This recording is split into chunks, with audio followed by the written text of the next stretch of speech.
प्रश्न क्रमांक 1. अध्यक्ष महोदय, प्रश्न क्रमांक 15,661. छापल्याप्रमाणे. अध्यक्ष महोदय, हा प्रश्न महाज्योतीच्या संदर्भातला आहे आणि अतिशय चांगलं उत्तर मंत्री महोदयांनी दिलेलं आहे. तरी सुद्धा त्याच्यामधून काही प्रश्न निश्चितपणे निर्माण होतात आणि विशेषतः ओबीसी, VJNT आणि SBC साठी अतिशय चांगली योजना विद्यार्थ्यांसाठी आहे.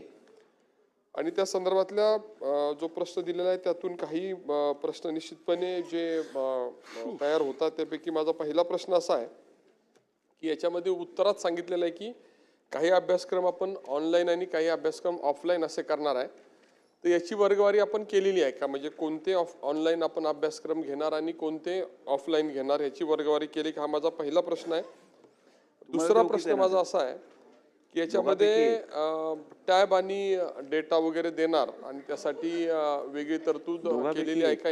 या संदर्भातली जी तरतूद होईल त्याची अंमलबजावणी टॅब देण्याची आणि या ऑनलाईन योजनेची आपण प्रस्तावित असं म्हटलंय, तर प्रत्यक्षात त्याची अंमलबजावणी कधी करणार हा माझा दुसरा प्रश्न आहे.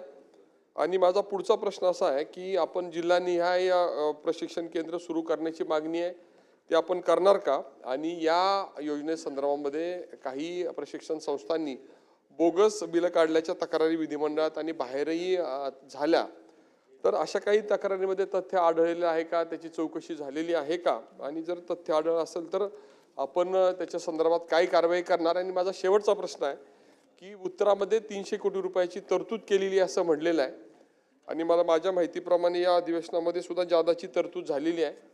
तर याच्यामध्ये 2023च्या बॅच पासूनच्या काही 3 वर्षाच्या आधी छात्रवृत्ती ह्या प्रलंबित आहे, त्याची आपण तरतूद करणार का आणि एकूण तरतूद वाढवणार का? मंत्री महोदय. अध्यक्ष महोदय, सन्माननीय सदस्य कुल साहेबांनी जो प्रश्न विचारला त्यात मी आपल्याला सांगू इच्छितो की आम्ही काही प्रशिक्षणे ऑफलाईन देतो आणि काही ऑनलाईन देतो. ऑफलाईन देण्यामध्ये आमचं UPSC, MPSC, MPSC, combined exams अशा या सगळ्या UGC या सगळ्या मिलिटरी या सगळ्या आम्ही ऑफलाईन फिजिकली क्लासेस चालवून तिकडे देतो. आणि ज्या ऑनलाईन प्रशिक्षण आहे त्याच्यामध्ये engineering services, IBPS, banking, staff selection commission, railway recruitment board, teachers aptitude test. कारण की कसं आहे की ह्या सगळ्यांचं परीक्षा ही ऑफलाईनच हे ऑनलाईनच होते, म्हणून या सगळ्या ऑनलाईन ट्रेनिंग आपण देतो आहे.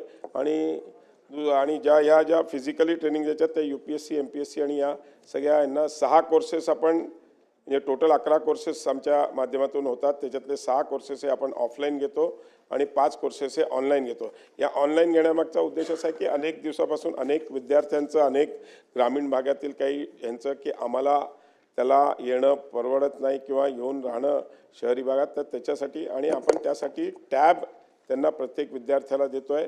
त्याला सिम कार्ड त्याच्या चॉईसचं त्याने तिकडे त्याला जिकडे कनेक्टिव्हिटी चांगली असेल त्याचा पैसा हा DBTच्या माध्यमातून डायरेक्ट त्याच्या अकाउंटला जमा करतो आपण त्या सिम कार्डसाठी. आणि टॅब आपण त्यांना देतो आहे. त्या टॅबच्या माध्यमातून त्यांना ऑनलाईन एज्युकेशनसाठी कुठल्याही प्रकारचा त्रास होऊ नये हा त्याच्यामागचा उद्देश आहे. आणि त्यांनी अजून एक प्रश्न काय विचारला, सॉरी,